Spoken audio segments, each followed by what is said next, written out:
In mid-June of 2025, we got news that a rare bird normally found in the southern hemisphere was being seen in Milwaukee, Wisconsin.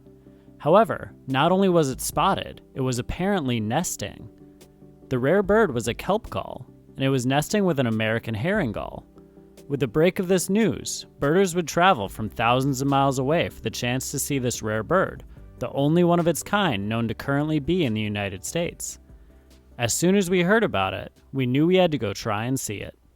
So we just got word that there is a nesting Kelp Gull in Milwaukee, which is pretty big national news. Kelp Gull is really rare, and it just so happens to be about 30 minutes away from where we are right now. So we're gonna head over and see if we can find it. And it seems like it's a little tough to access. I kind of know the area where it is, but it's been on a roof and it's nesting with a herring gull. So they have a hybrid chick is what I'm hearing, but it's just kind of crazy news where it's like, let's drop everything and see if we can go find this bird, which would be a lifer for both of us.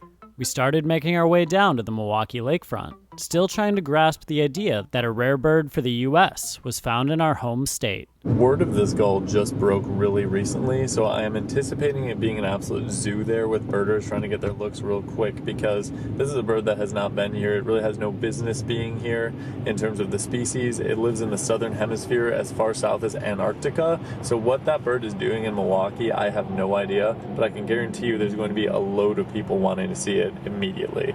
We are going to be stuck in rush hour for like 17 minutes, so that's kind of a bummer. General rule is the sooner you go to see a rare bird, the better your chances are, normally.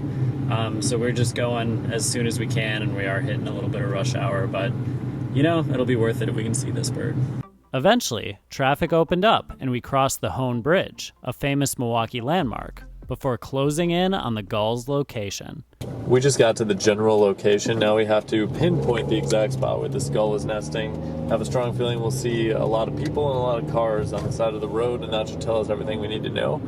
So we could be just minutes away from getting our lifer Kelp Gull in our home state. We parked and walked towards the building where the gull was nesting, and where other birders were already camped out. We quickly got looks at our lifer Kelp Gull and the hybrid chick. We got it. There's not as many people here as I was thinking, but they had the scope on it right away. Our friends Chris and Colette are here as well. So we were just talking about how wild it is. You can even see the chick. So it's the kelp with a herring gull, American Herring Gull, now the official name, but they have a little chick, which is a hybrid. So what an insane thing. I'm sure that we're going to hear more about the story as the year unfolds, but got our life for Kelp Gull. That was easy. Just show up. Other people pull you to the bird. Big lifer. Kelp gulls are normally found on the coastlines of the southern hemisphere and feed on small marine and terrestrial vertebrates and invertebrates, and will also pick through trash at landfills. They can be identified by their dark back, yellow-green legs, red orbital spot on their bill, and white head and stomach. In the late 1980s and early 1990s, multiple adult kelp gulls were seen on the Chandeleur Islands in Louisiana. They nested there and produced hybrid offspring known as Chandeleur gulls, which can sometimes still be seen on the islands. The chick from the Milwaukee Kelp Gull would also be known as a Chandeleur gull, which was also exciting to see, in addition to the pure adult Kelp Gull. This is a really spectacular find in the state of Wisconsin. These birds are not at all supposed to be here, so it's really cool to be able to just see it sitting here, and I assume that it's going to probably be nesting for the rest of the nesting season, so people can probably come see this for a while, and what a treat to have somebody find this and then us just come and see it. So the chick, the American Herring Gull and Kelp Gull hybrid, is known as a Chandeleur gull. I've actually seen those on the Chandeleur Islands in Louisiana, so it's a cool thing to see. So we can actually put down Chandeleur gull for Wisconsin too, because they do have that chick. When a Kelp Gull shows up, you gotta go. Birds wait for no man nor woman. That's a new state bird though, right? It is. Country bird and state bird. Yeah. That's awesome. A bird from southern South America. Up here in Wisconsin. Bet you didn't think you'd be doing this today. I did not. Also on the rooftop were many nesting American herring gulls that also had some adorable chicks. However, our other local gull species, the ring-billed gull, was absent from the gull roof. Herrings are very coastal. Ringbills kind of spread out everywhere. Ringbills you'll see in your McDonald's parking lot. Herring gulls you'll see along the Great Lakes and ocean sides.